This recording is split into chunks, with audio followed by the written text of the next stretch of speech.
আলহামদুলিল্লাহি রাব্বিল আলামিন والصلاة والسلام على رسوله الكريم أما بعد أعوذ بالله من الشيطان الرجيم بسم الله الرحمن الرحيم اقرأ باسم ربك الذي خلق خلق الإنسان من علق اقرأ ربك الأكرم الذي علم بالقلم علم الإنسان ما لم يعلم সর্বপ্রথম প্রশংসা আল্লাহ তাআলার জন্য যিনি রাসূল সাল্লাল্লাহু আলাইহি ওয়া সাল্লাম সম্পর্কে জানা বোঝাবো আমাদের উদ্দেশ্যে আজ আমাদেরকে জালসায় উপস্থিত হওয়ার তৌফিক এনায়েত করেছেন তাই সকল তার সন্তুষ্টির উদ্দেশ্যে অন্তর অন্তঃস্থল করি আলহামদুলিল্লাহ। আজকে আমি যে বিষয়টি নিয়ে উপস্থিত হয়েছি তার নাম হচ্ছে আমাদেরকে শিক্ষা করার প্রয়োজন। রাসূলুল্লাহ সাল্লাল্লাহু আলাইহি সাল্লাম বলেছেন তালাবুল ইলমি ফরিদাতুন আলা কুল্লি মুসলিম, প্রত্যেক মুসলমানদের জন্য দ্বীনে ইলম শিক্ষা করা ফরজ। শিক্ষা ছাড়া কোনো কিছুই সঠিকভাবে করা সম্ভব নয়। শিক্ষা ছাড়া না চলতে পারবেন না চলাতে পারবেন, শিক্ষা ছাড়া না বলতে পারবেন না পড়াতে পারবেন, শিক্ষা ছাড়া না নিজেকে পরিবর্তন হতে পারবেন না সমাজকে পরিবর্তন করতে পারবেন। তাই মহান আল্লাহ তাআলা আয়াতে বলেন ইকরা বিসমি রাব্বিকাল্লাযী খালাক, অর্থাৎ করুন আপনার পালনকর্তার নামে যিনি সৃষ্টি করেছেন, অর্থাৎ আমাদের সর্বপ্রথমে শিক্ষার আদেশ দিয়েছেন। কারণ একজন শিক্ষিত মানুষ হবেন লক্ষ লক্ষ মিথ্যা থেকে একটি সত্যকে প্রতিষ্ঠা করতে।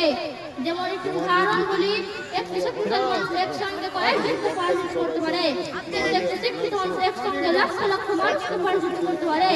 যেমন ডক্টর জাকির নায়েক তিনি পৃথিবীতে আসার সত্ত্বেও সমস্ত পৃথিবীর মানুষ তার কাছে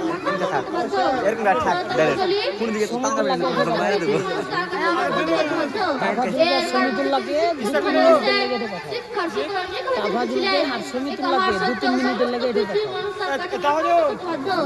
এর কারণ শিক্ষাকে বলেছে শিক্ষার শিক্ষা নিজেকে বেছে নিয়েছিলেন। এই শিক্ষা সম্পর্কে একজন বলে education is the change of character, education of ideal, অর্থাৎ যে প্রক্রিয়া ব্যক্তির মাধ্যমে ঘটায় তাকে শিক্ষা বলে। বাংলায় একটি প্রবাদ রয়েছে শিক্ষার সাথে হলো তার ফল সৃষ্টি। আপনি শিক্ষা অর্জন করতে গিয়ে যদি কখনো ফেল করেন তাহলে হতাশ হবেন না, কারণ ইংরেজি শব্দের মানে হচ্ছে লার্নিং, অর্থাৎ সর্বপ্রথম শিক্ষা আদেশ দিয়েছেন। গুরুত্ব প্রতিজ্ঞা করুন, কারণ আপনার প্রতিজ্ঞা বাস্তব পরিণত হবে। জীবন হলো জটিল খেলা, ব্যক্তির অর্জনের মধ্য দিয়ে কিন্তু তারা জয় করতে পারবে। আর যদি পৃথিবীতে সমস্ত মানুষ শিক্ষা অর্জন করতে পারত তাহলে পৃথিবী জুড়ে আজ অশান্তি হতো না। কিন্তু দুঃখের বিষয় এই যে পৃথিবী মানুষ শিক্ষা থেকে দূরে সরে গিয়েছে। আর যেভাবে মুসলমানদের অপমানিত বঞ্চিত করা হচ্ছে সেটা তাদের নিজেদের করবার জন্য। আর যদি মুসলমানরা সেটাকে শিক্ষা অর্জন করতে পারত তাহলে পৃথিবীর কোন শয়তান ব্যক্তি তাদের উপর চালাতে পারত না। যেমন নরেন্দ্র মোদী পুরো দেশটাকে তার হাতেই বসে করে নিয়েছে এবং সব কমে আমার সাথেরা। তাই একজন কবি বলে জ্ঞানী আর মূর্খ হয় কি সমান, জ্ঞানী আর মূর্খ হয় কি সমান, যে বলে সমান সে বড় অজ্ঞান। অবশেষে আমি আল্লাহ তাআলাকে দোয়া করি আল্লাহ তাআলা যেন আমাদের সকল ভাই বোনদেরকে শিক্ষা অর্জন করার তৌফিক দান করুন, আমিন।